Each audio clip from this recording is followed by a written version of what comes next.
সাথে বন্ধু অনেকের বক্তব্য দিয়েছে। আমি আমার বক্তব্য দীর্ঘায়িত করব না।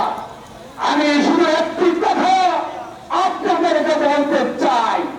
বাংলাদেশের ইতিহাসে অনেক রাজনৈতিক দল সরকার তাদের পতন হয়েছে। অনেক দল তাদের নিয়ম অনুযায়ী ভোটের পূরণ করে ক্ষমতা হস্তান্তর করেছে। কিন্তু হাসিনার মতো বাংলাদেশের ইতিহাসে একটি সরকার প্রধান পালিয়ে যেতে পারে এরকম ইতিহাস বাংলাদেশে নাই। সামনে বন্ধুরা বাংলাদেশের ইতিহাসে দুর্নীতিকে রেকর্ড করেছে।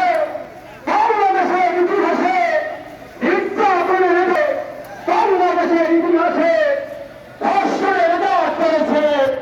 সমস্ত রেকর্ড ভঙ্গ করে বাংলাদেশে আরেকটি রেকর্ড করেছে পালিয়ে গিয়ে।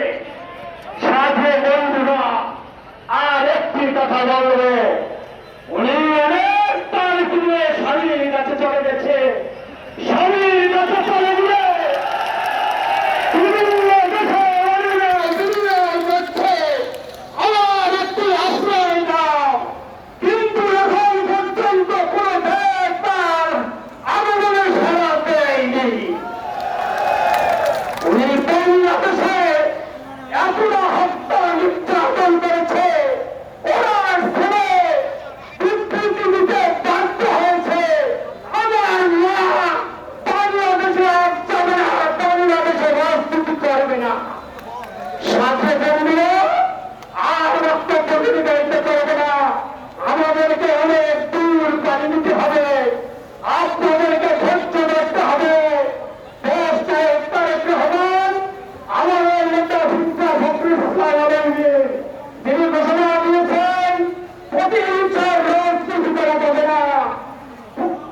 আমাদের হিন্দুদের কোনের মন্ত্রে রেখে তাদের নিরাপত্তা দেওয়ার কথা বলেছেন। সেই দিকে সবাই খেয়াল রাখবেন। আগামীতে আবার দেখা হবে। সবাইকে আন্তরিক অভিনন্দন জানিয়ে আমার খোদা হাফেজ। বাংলাদেশ